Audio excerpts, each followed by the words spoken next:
Don't let anybody make you think that God chose America as his divine messianic force to be a sort of policeman of the whole world.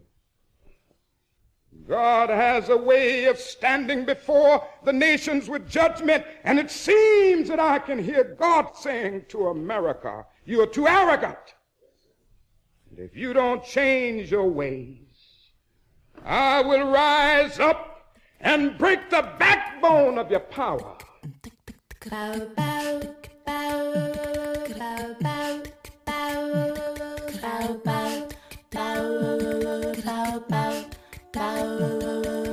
Hotep, which in the language of ancient Egypt means we come with justice in peace.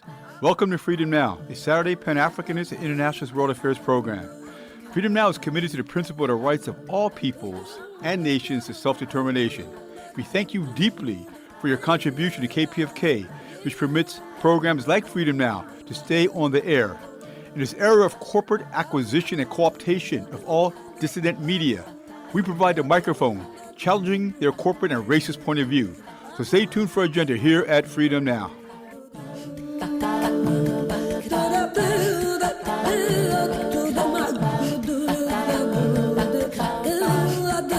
Fellas, I'm ready to get up and do my thing. I want to get into it, man, you know. See, Mississippi is not actually Mississippi's problem. Mississippi is America's problem. God bless America. You wanna free us, pay them teachers like they senators. I pray my brother see the king in his people. I pray my sister see the queen in her people. Yeah, yeah, yeah. Peace, hoteps, and wisdom to all of our faithful and devoted listeners out there in the radioverse. This is Brother Brandon Sankara, and I want to start things off by thanking all of you loyal listeners yet again for joining us this weekend. You keep us on our mission and allow us to bring you our agenda for today, Saturday, January 10th, 2026. Our very own treasure trove of wisdom, author, historian, and professor of African American Studies at the University of Houston, as well as Freedom Now co-producer Dr. Gerald Horne, will be kicking things off this Saturday, and he is being joined on the line by Justin Randolph, assistant professor of history at Texas A&M University and author of the book Mississippi Law: Policing and Reform in America's Jim Crow Countryside. After that, we keep you right here as Dr. Horne will be joined on the line by Kyle Burke, assistant professor of history at the University of South Florida and author of a paper for the annual American Historical Association meeting titled Rhodesians Never Die: Anticommunism, White Supremacy, and Foreign Fighters in Rhodesia, 1965 to 1979. Keep it locked right here so you do not miss a moment of the knowledge we have in store for you this Saturday. And of course, I'm going to be on the ones and twos as we pour this knowledge, making sure your mental cup runneth over with revolutionary wisdom right here to quench your mental thirst on Freedom Now, KPFK 90.7 FM in Los Angeles and kpfk.org, streaming live on the web. To make sure we stay on a smooth ride with that cultural vibe you know and love, we'll be enjoying a musical bottom featuring Kirby and Big Crit representing Mississippi, Eddie Palmieri, Modern Jazz Quartet, Horace Silver, Oliver Nelson, and Lee Morgan. Now, people, get ready for this train a-comin', taking you one step closer to mental liberation, and stay tuned for an interview with Dr. Gerald Horne and Professor Justin Randolph. This country is desperately sick, and man is on the critical list. I really don't know where we go from here.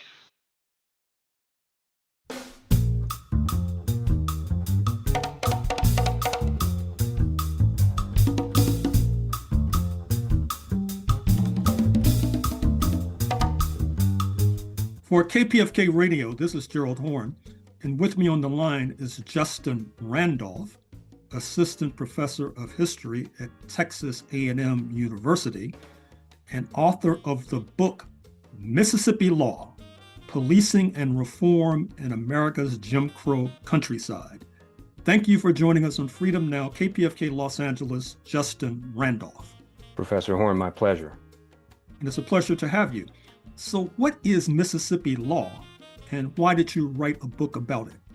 Yeah, the phrase Mississippi law actually comes from a situation in my book from 1947. It's a case from a small town named Amory, Mississippi, in the northeast corner. And there, in 1947, Leroy Miller, an out-of-work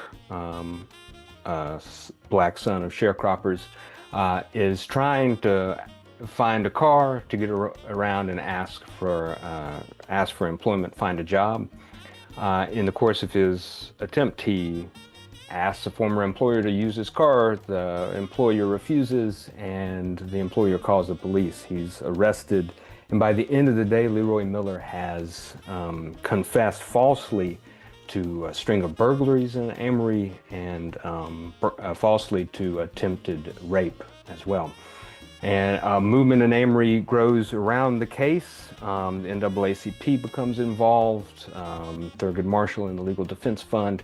And in one letter from a local person trying to get justice for Leroy Miller, and someone who was too afraid to even sign their name to the letter, writes that he knew that Leroy Miller had no chance in Mississippi law, and so that they hoped there would be an investigation and some truth-telling and some justice found.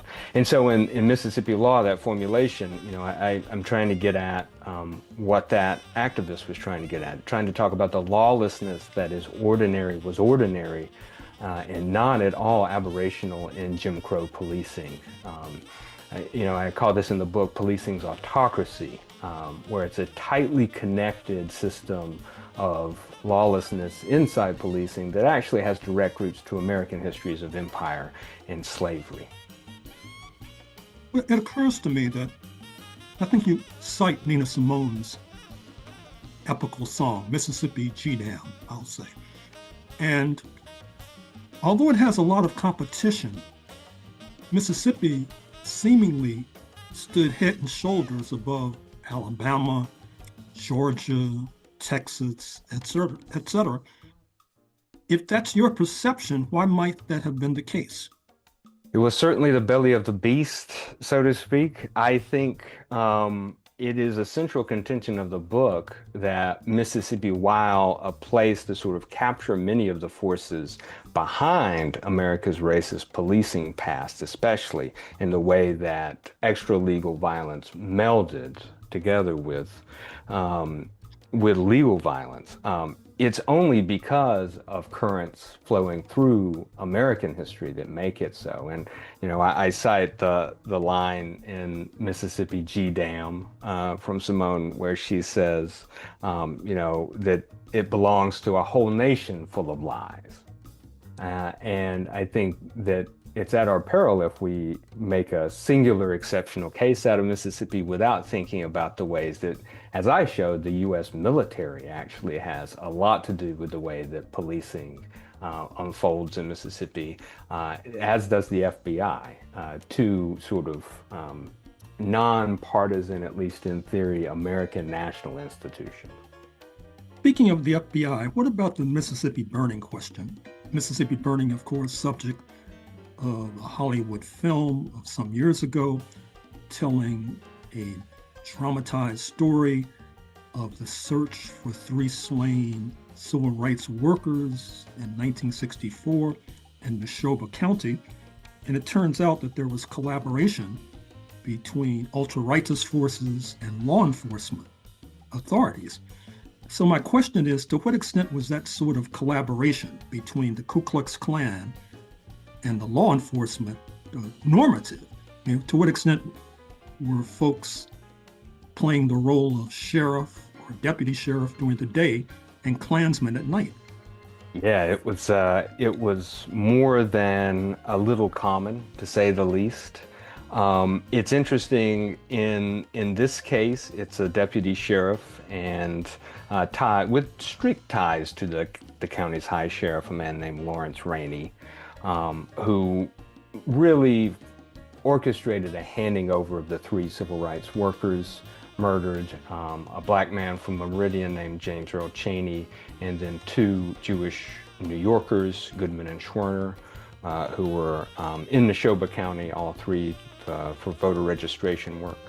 And in this case, you know, they orchestrate this crime right in front of a set of Mississippi Highway patrolmen, state policemen, who were sort of a central figure of the book, is a central institution that I tried to trace throughout the book.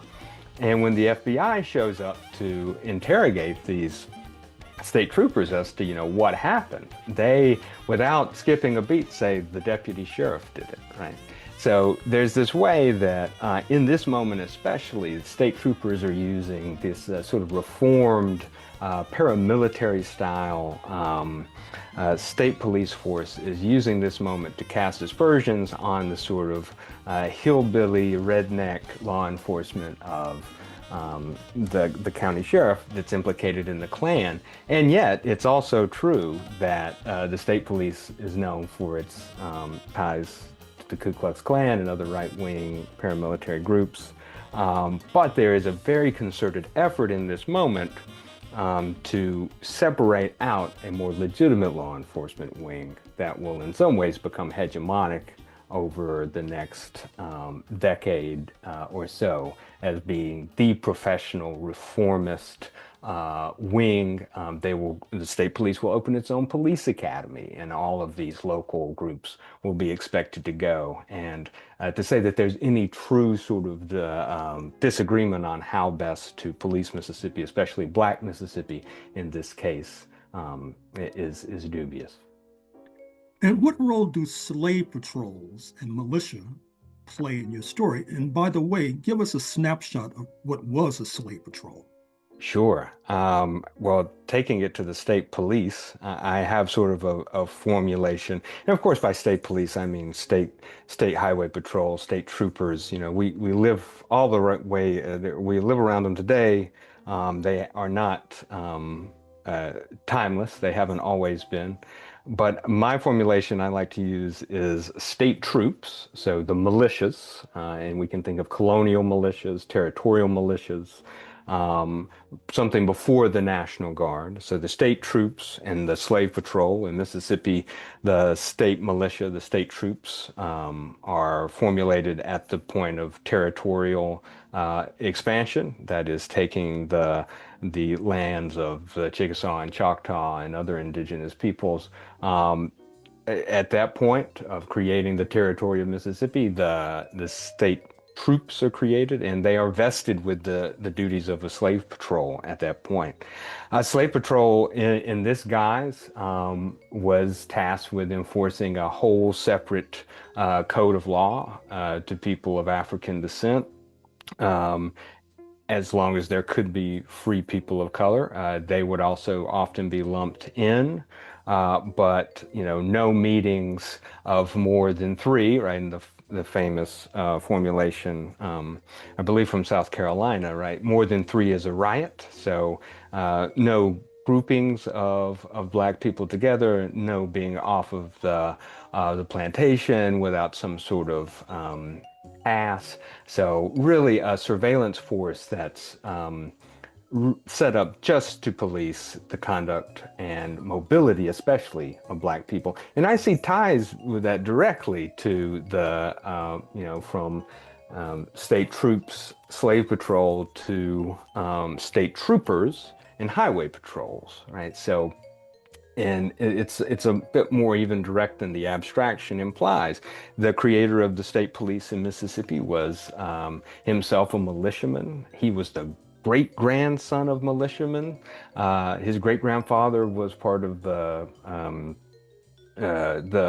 Creek War in Georgia. His grandfather was a Confederate War, Confederate captain in the Civil War. So it's a direct legacy in this case that sort of connects the deeper slave patrol past, the state troop past, to someone like, his name is T.B. Birdsong, who himself serves as a militiaman at the U.S.-Mexico border during the Mexican Revolution, attempting to pacify the situation there. And he'll bring Texas Rangers with him back to Mississippi to create a state police in 1938. And an odd side note on T.B. Birdsong, the guy who creates the Highway Patrol, he would have been the chief of police in Clarksdale in the movie Sinners, for anyone who's seen that recent film. He would have been right there on the ground in the middle of it. What about Emmett Till? Who was he, and what role does he play in your story? Yeah, Emmett Till, of course, is a 14-year-old black boy from Chicago, whose family is from the Mississippi Delta, and he's in town to meet family for the summer.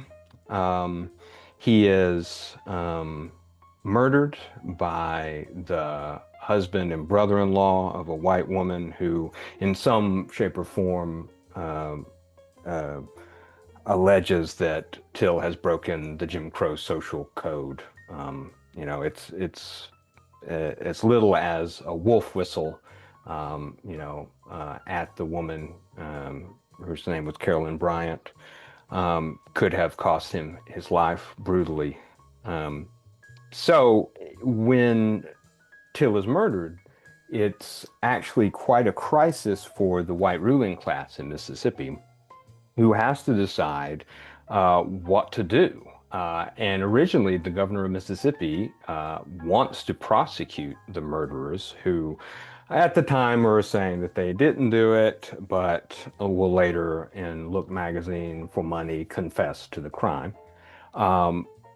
They do prosecute them locally, and a white jury acquits them. But more importantly, the governor who takes control after the Till crisis is someone who will be thinking about policing and order maintenance in Mississippi in a new way, and thinking of the activism generated by Emmett Till as an opportunity to solidify a very specific vision of law and order, where the white sheriff has less power, where the white deputy has less power, and in fact, a centralized police power takes shape. So famously, this governor named James Clement Coleman will create the Mississippi State Sovereignty Commission, which is sort of a watchdog spy agency. In other places, it would have been called a Red Squad. It's a political policing front, a surveillance front that will keep many records on people suspected of being activists, and feed them directly into sort of law enforcement as it suits their needs. And yeah, the state police will also be greatly empowered in this phase in the 50s, again, with the idea being that this sort of professionalized law enforcement personnel will be better situated to maintain white supremacy than the individual brutal sheriff might. So why was Parchment Penitentiary in Mississippi so notorious? Oh, I mean, it goes way back to its founding. It was built on the land of a former slave plantation. It was a site of unspeakable brutality in labor extraction. It was a cotton plantation for at least the first 70 or so years of its existence, where prisoners worked without pay to create revenues for the state. It was also notorious for the way that it kept order. Famously, most of the discipline in the prison was controlled by prisoners themselves, prisoners who were deputized to keep a special order with their own set of special privileges in return. But of course, it wasn't a perfect system, and labor uprisings routinely broke out. I chronicle a moment in 1936 when there is actually a work stoppage, a strike at Parchman, and T.B. Birdsong brings in the National Guard to suppress it with tear gas and other such means. What was the significance of Brown versus Mississippi, which is a U.S. High Court case occurring, interestingly enough, about the same time as the uprising at Parchment? Indeed, yeah. So everyone will probably know Brown v. Board of Education, a case that desegregated the public schools in theory, if not in fact, in 1954. But this is an earlier case, Brown v. Mississippi from 1935.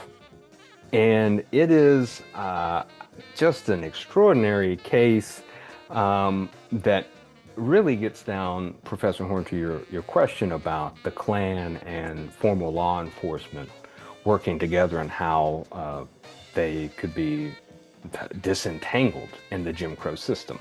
So in Kemper County in 1934-35, 3 sharecroppers are accused of murdering a white plantation store owner.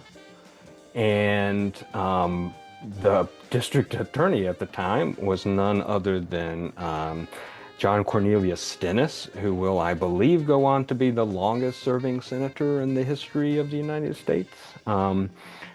But very deep entanglements to the Southern ruling class at both the local and national level. Stennis will prosecute these men despite the fact that it is widely noted and stated in open court that their confessions are completely forced, coerced through torture, and that becomes the core of Brown v. Mississippi. Is it constitutional? Can it be constitutional for these men to be tried if it is admitted in court that they suffered basically trial by ordeal and not by jury? So the case is first appealed to they are convicted in the local court, and it's appealed at the state level. And there you get some really interesting articulations of this sort of moderate segregationist opinion that, you know, what the mob does is fine. We've just got to keep that away from formal law enforcement and keep it out of the courts. And that is further appealed to the Supreme Court, where the trial is overturned and a retrial is ordered. And I have no evidence that they actually retry the case. Though the damage is done, one of the men will suffer the injuries of his torture for the rest of his life. However, that sort of legal framework, the idea that there could be mob violence so long as it is excluded from the actual court case, is solidified. And what about Jackson State, the historically black college in the state's capital? There were notorious events there in 1970, and how does that figure into your story? Yeah, this is, in many ways, I see it as the culmination of all the state police power that's building up from certainly the beginning of the Jim Crow period in the late 1880s and early 1890s, in which, the Jackson State shooting or killings of 1970, May 1970, include a 30-second fusillade of state troopers, highway patrolmen, against students who are protesting several things in this moment. All right, this is just a little bit after Kent State. College campuses across the country are in upheaval around the draft, new bellicose aggression in places like Cambodia. And, so there's the draft, there's Vietnam, and at the same time, there's white lawlessness in the heart of the Jackson State campus that's going unpunished. White motorists are driving through pedestrian crossings, seemingly attempting to run over black students and things like this. So this is an opportunity for black students to voice their concerns. There's actually an attempt to burn the ROTC building. There's a Molotov cocktail that doesn't ignite, apparently. And there's a burning of a construction car on campus. State police shows up, makes it very clear that they're out to target black people and to harm black people. And for 30 seconds, they open fire on students, killing 2 people who were not even involved, 2 men who were not involved with the protest, and injuring many more. But in this moment, you actually see a major theory of police reform emerge that will drive police reform and ideas of police improvement in Mississippi for a long time to come. And that is that the members of the Jackson Police Department who were on scene at Jackson State were black and that they didn't shoot. And so that idea that black police officers could, in fact, stop racial massacres from happening from law enforcement is a major sort of acting point, because the state police was still completely segregated in 1970 and would not begin to desegregate until 1972. But alongside that desegregation, you also get an explosion in growth in federal funding for the state police, where despite the fact that they can shoot at completely unarmed protesters for 30 seconds with military-grade weapons, they get more funding, more personnel, more military weapons of war. That becomes the theory of police reform. Finally, Justin Randolph, author of the book Mississippi Law, you touched intermittently on the question of resistance to Mississippi law. Was the resistance consistent, or was it intermittent and inconsistent? Oh, it was consistent. It wasn't, I think we would deceive ourselves if we thought that it was always conscious and plugged in, because, you know, famously, one of the ways that police action and arrest works is to sort of atomize individuals in certain ways. But I think of it as, you know, a multitude of ways that black folks in Mississippi resisted Mississippi law, and especially the brutality of Jim Crow policing, which I would expand far beyond just physical abuse, but to include extractive police ticket writing practices, land confiscation, etc. So armed self-defense is there from the beginning, from Ida B. Wells' Southern Horrors on, right? The idea that a Winchester rifle has a prominent place in every black household, as long as the state of Jim Crow lynch law is what it is. I tell the story of someone like Toby Faulkner in 1952, a sharecropper who gets in a shootout with the state police on his land after apparently shooting at a cow that was eating his flowers. And another part of the story that I tell is the way that the beef cattle industry takes over cotton and is a major driving force in displacement and over-policing of black communities. But then you have major attempts in moments like Freedom Summer, where you will actually have a case like Kofo v. Rainey come together, where legal strategists and social movement people like Fannie Lou Hamer and Fannie Lee Cheney, the mother of murdered civil rights worker James Earl Cheney, will come together to think about how law enforcement might be reorganized after Jim Crow in a way that doesn't just reproduce and redeploy the anti-black policing of the past.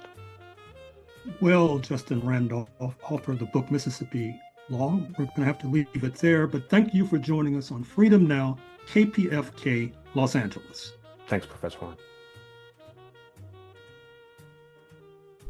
This is Sister Flora, and you are listening to Freedom Now at KPFK 90.7 FM in occupied Mexico, including Los Angeles, 98.7 FM Santa Barbara, 93.7 FM in San Diego, and streaming live on the web at kpfk.org.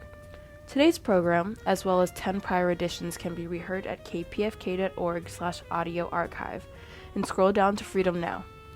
For a truly alternative international perspective on world affairs, check out RTTV Russia, CCTV China, and online at Presna, Latina Cuba Telesur Venezuela, News 24 South Africa, and Press TV Iran. We will now continue with historian Professor Dr. Gerald Horne.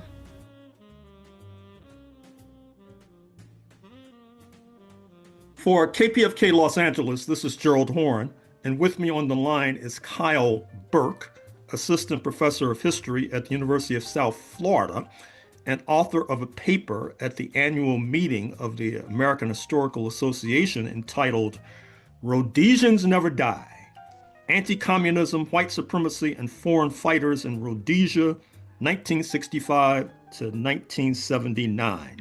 Thank you for joining us on Freedom Now, KPFK Los Angeles, Kyle Burke.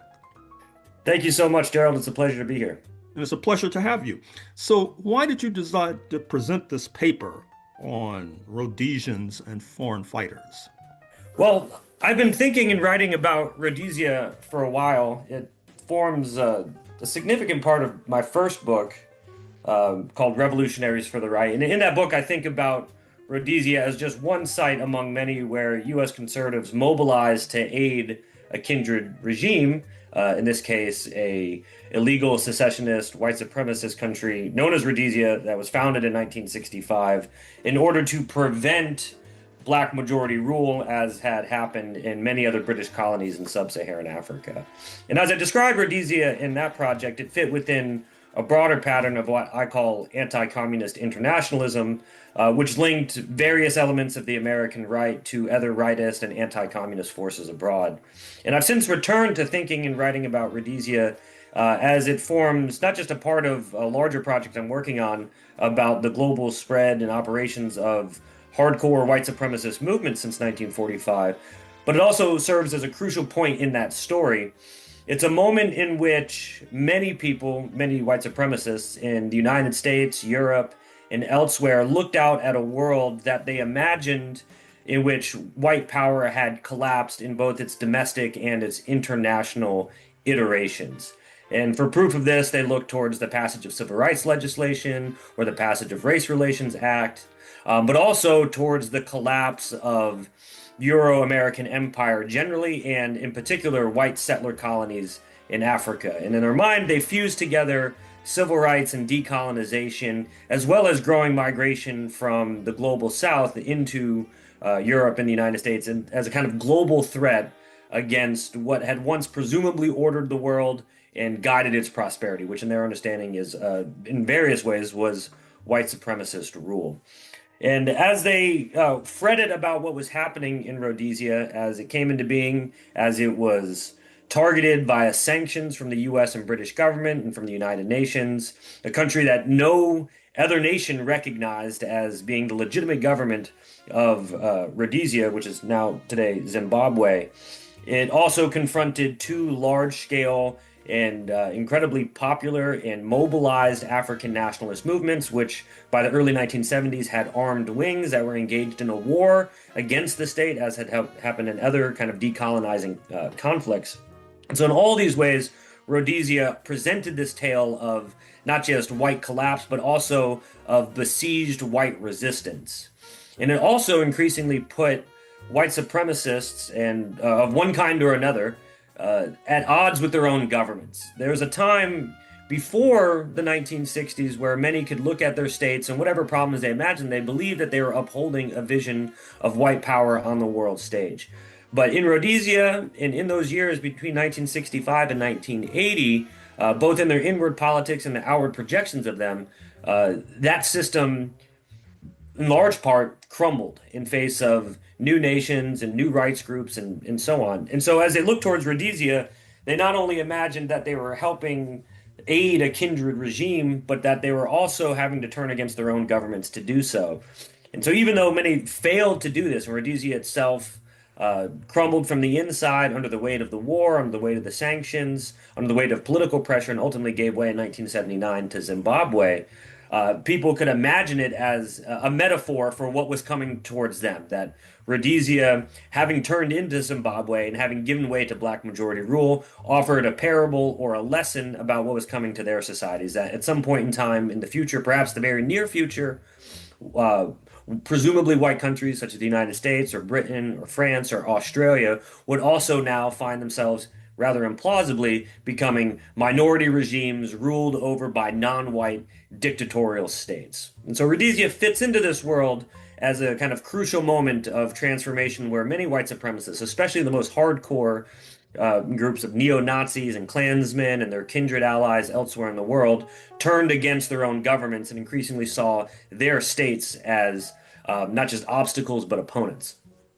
Intriguingly enough, in the 1890s, as U.S. imperialism was entering a new stage with the coup in Hawaii in 1893, the War of the Philippines in 1898, you saw British settlers in particular flocking to Kenya and East Africa and to what was termed Rhodesia in Southern Africa, a neighbor of South Africa, by the way, which brings me to April 1975 and the U.S. ouster from Vietnam.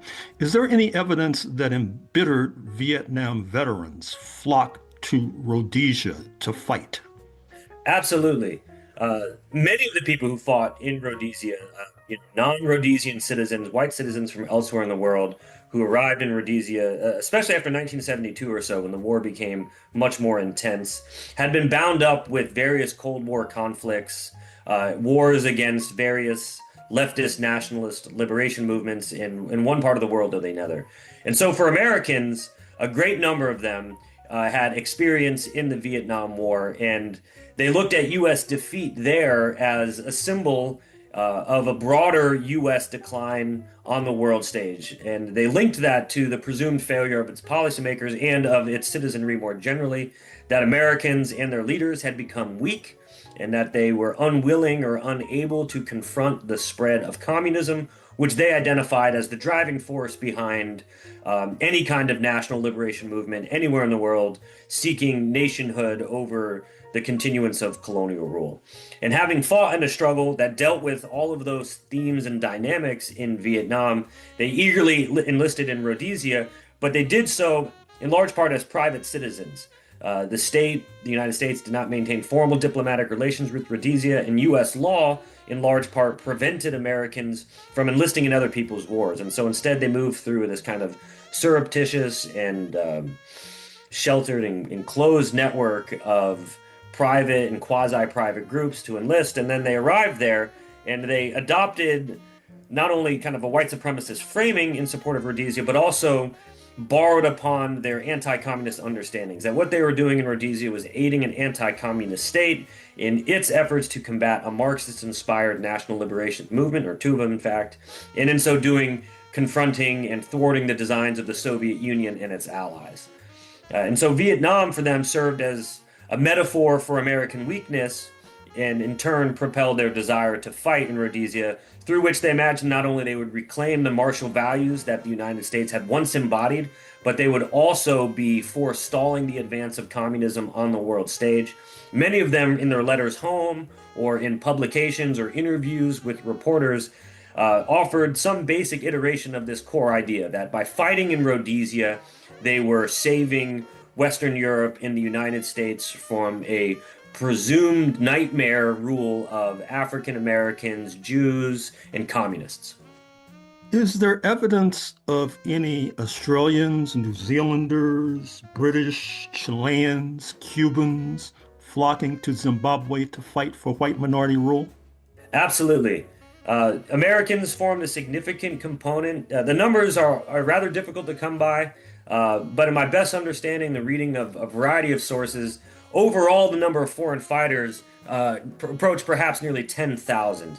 Americans and British volunteers formed the largest contingent alongside South Africans, although they're even trickier to place within this. But beyond them, the list of countries is rather long. It includes Australia and New Zealand, Portugal, France, Belgium, Holland, West Germany, Chile, Cuba. And the motivations for these various volunteers were relatively diverse, but they all shared two things, I think. One was a fierce commitment to fighting communism and a belief that it was the desire and the need for independent citizens to do so, even if that put them at odds with their own government, that they would have to violate US or British or Australian law in order to go and save this embattled anti-communist and white supremacist country.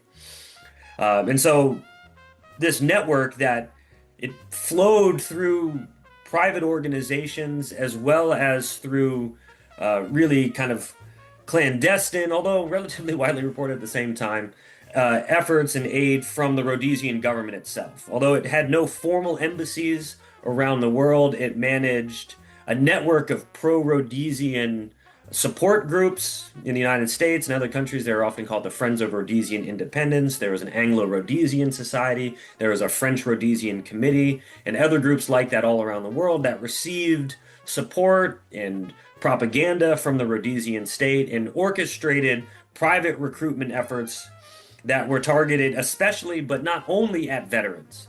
Many of the people who did fight in Rhodesia that came from, say, Portugal or France had been members of their militaries. Many had also, like the Americans, been engaged in Cold War battlefields. Many of the French recruits had fought in Vietnam or in Algeria or in both. Many Portuguese recruits had fought in Mozambique and Angola, which were both experiencing large-scale decolonizing wars and also civil wars afterwards. And so they moved through these conflicts, they returned home to their societies, and like the American contingent, imagined that leaders in the West, by and large, had grown weak, or perhaps even were complicit in the spread of communism, and therefore it was their duty to act independently. After the collapse of other countries in Africa, after the collapse of Vietnam, they had no choice in their own understandings but to go and serve in Rhodesia. So it was this huge international network of fighters that numbered in the tens of thousands, formed a significant component of Rhodesia's overall military strength. And that itself is rather important. The Rhodesian state, at its peak, never had more than about 200,000 white residents and white citizens, white settlers inside of it. And they confronted and feared the much vaster black majority, which by 1972 was about 6 million. And while the state did arm and enlist a certain amount of African soldiers, they put their greatest faith in white soldiers, and they imagined that they would do the work of saving and rebuilding and maintaining white rule in Rhodesia. What about the role of religion? Were there global Protestant and or Catholic far-right networks contributing, and or Zionist networks for that matter? I think the Protestant networks are the clearest in the historical record, especially but not only evangelical Protestant denominations, which by the 1970s had built their own global network of churches and support groups and missions and so on.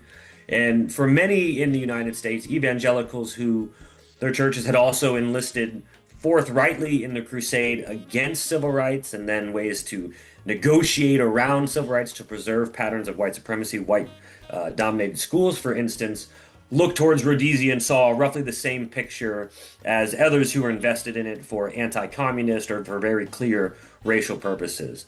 When they looked out at the world and they saw African nationalist movements of a leftist bent, they imagined the spread of godless, Marxist, atheistic power, and therefore aiding or even fighting Rhodesia would be a way of preserving Christianity against this onslaught of satanic enemies in the framing of some of them. One man, John Allen Coe, who came from a Lutheran family in the United States, enlisted in the war in Rhodesia, and he saw it very much as an anti-communist struggle and as a struggle to link and connect and save the white West, but he also saw it through a religious lens, that communism itself was evil on the face of the earth, and therefore he was serving the ends of Christianity by taking up arms and possibly even by killing. What about Euro-American Southerners? And breaking it down further, were there a disproportionate number of Mississippians, for example, or Tennesseans in the cohort that flocked to Zimbabwe? Yes, I think so. Again, numbers get tricky here, and we have not the best documentary record as we would like to have, but Rhodesia had a particularly strong symbolic role in the U.S. South, especially amongst begrudged and angry white residents of the former Confederacy, who tended to draw a line between the defeat of slavery, the defeat of white supremacy at home, to the possible collapse of Rhodesia. In that sense, Rhodesia was, like the Confederacy, a rogue state that had come into being in order to save white supremacist rule, and it faced inordinate opposition, and therefore, by enlisting in that cause, it was like, in a certain sense, re-enlisting for the Confederacy. And so the Rhodesian Information Office, which was its main propaganda arm, was very keen to exploit and deal with groups that had national support, but were especially strong in the U.S. South because they arrayed themselves against civil rights, against communism, which would include the Klan and the White Citizens Councils, who conducted numerous trips to Rhodesia, wrote about Rhodesia often in their publications, and urged U.S. Southerners to think of it as a kindred regime. In some ways, actually, to think of it as an idealized regime, that the Rhodesians had perfected a method of white supremacy that Americans should have done, which was to create and embody white political power and concentrate it as densely as possible. And the arguments they made is that if we had employed the Rhodesian system in the United States after the Civil War, then the convulsions of the civil rights and Black Power era never would have happened. And so for U.S. Southerners, Rhodesia held all the same kinds of meanings that it held for many of other supporters, but also had this kind of more particular set of meanings. Now, we know that due west of Zimbabwe, formerly Rhodesia, is Namibia, a colony formerly occupied by Germany. And of course, one of the first Holocausts, one of the first genocides of the 20th century took place there. And due east is Tanzania, formerly Tanganyika. And there was the so-called Maji Maji revolt there, which echoed what was going on due west in Namibia. What about in Rhodesia in the 1960s and 1970s? Any evidence of former Nazis, Holocaust deniers, or general citizens from West Germany? Yeah, so there was a fair few West Germans who arrived and fight in Rhodesia. Some had never really abandoned the imagined grandeur or the racial project of the Nazi past. Some, though, however, had been born well after Nazi rule and had let's say, less tenuous connections to that in terms of their experience or in terms of their ideology.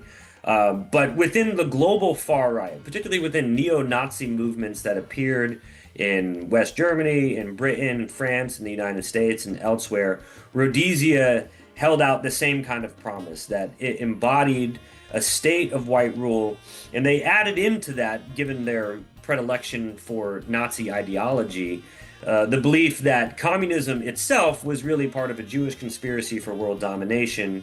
And so they imagined a kind of train of puppets, that Jews controlled the communist states and the communist states controlled African national liberation movements. And in confronting African nationalism in Rhodesia, what you're ultimately doing, they imagined, was confronting Zionist power on the world stage and a Jewish conspiracy to rule the world. And so there's a bunch of groups, from the American Nazi Party to the British National Front, that sought to drum up attention towards Rhodesia and even to urge their members to take up arms there. In his very last major publication, George Lincoln Rockwell, who commanded the American Nazi power, the book called White Power, which is in large part where that slogan comes from, spent a great deal of time thinking through Rhodesia, identifying it as a key site in the battle between Judaism and communism as this shared historical force, but also drew explicit lines to say what's happening in Rhodesia is the future of the United States in a little while.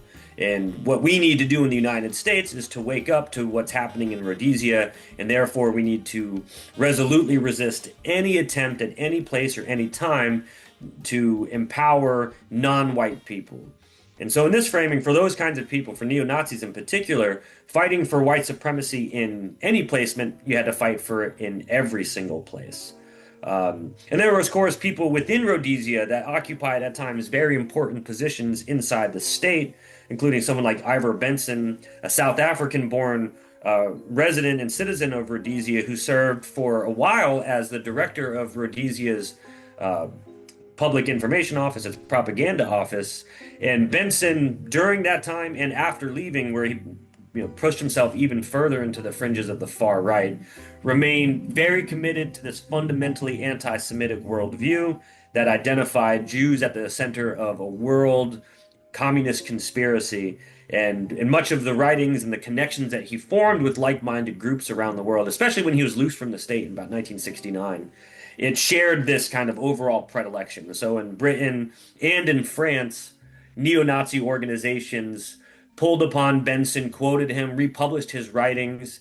He wrote several books that grew more and more anti-Semitic as the wars went on.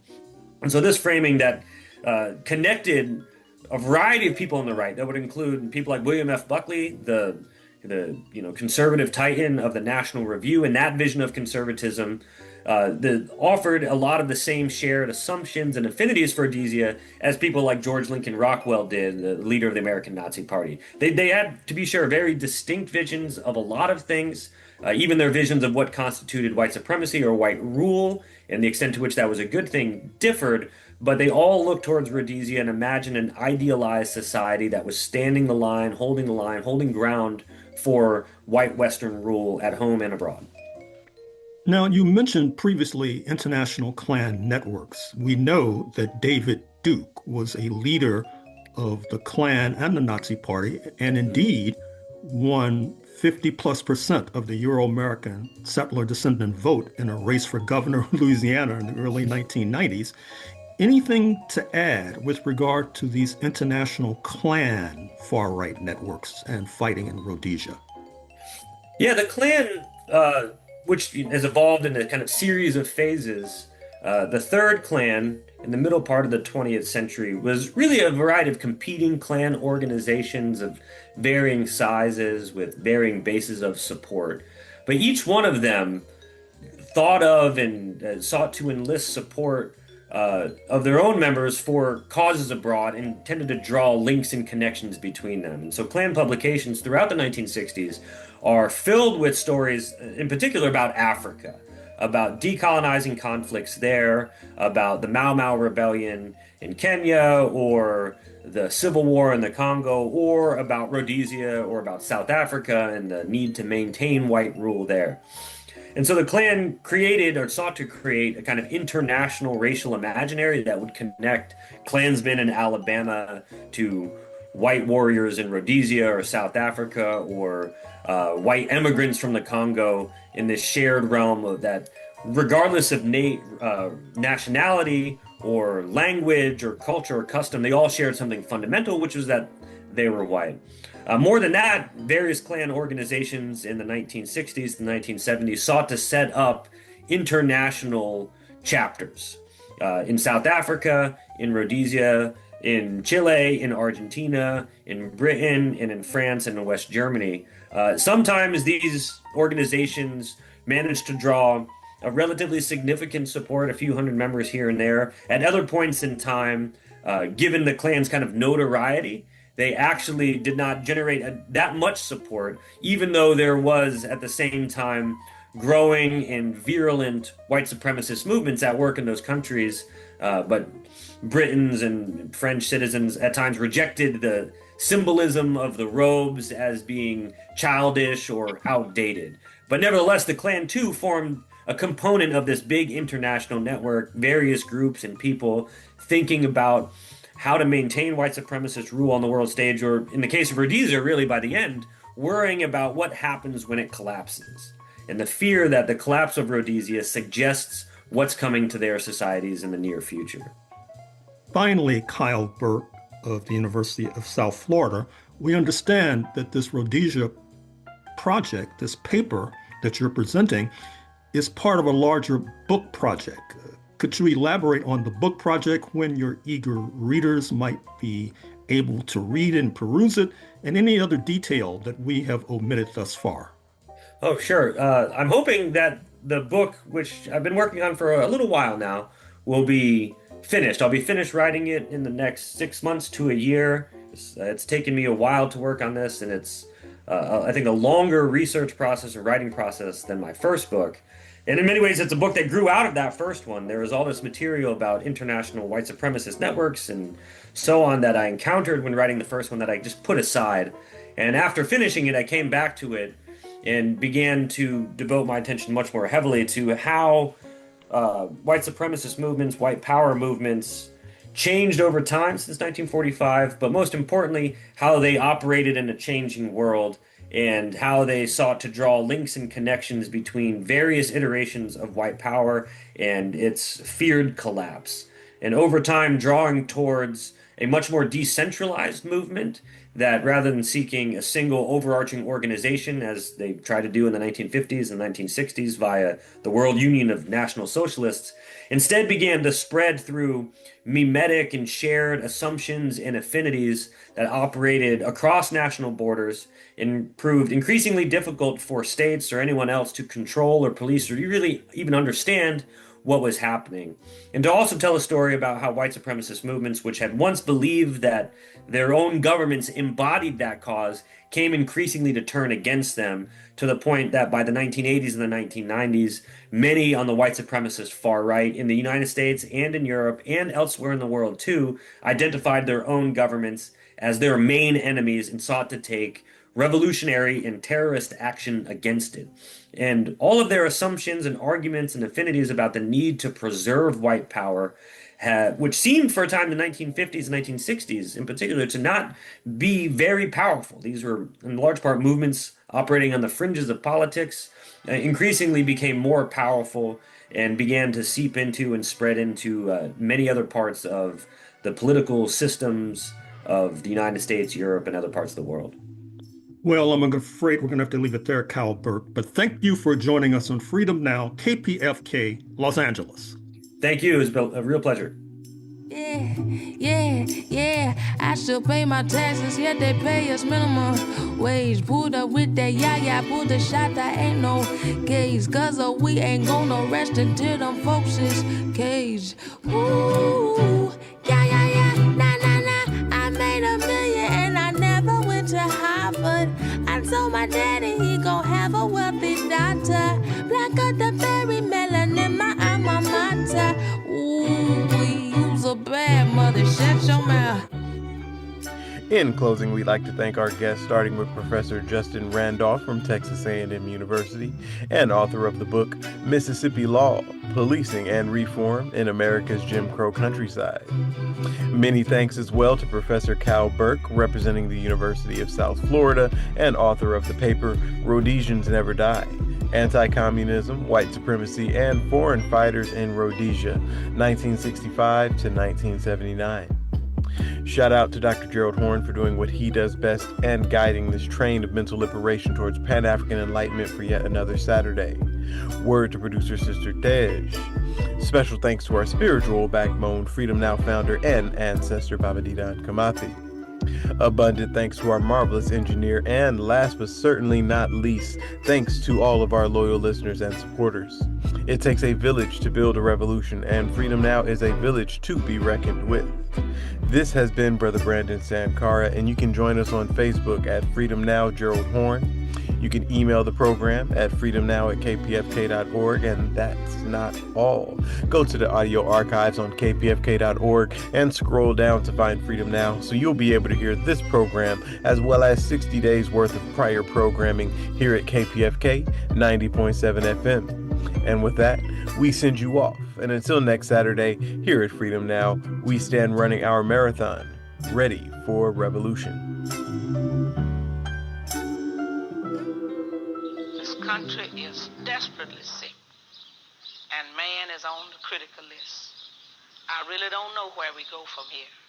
We state these facts only to let you know that those of us who are revolutionary, Pan-Africanists, is not because we love revolution. It is historically determined, and we have no alternative but to follow history and to use history for the benefit of our people. to the people. Power to the people.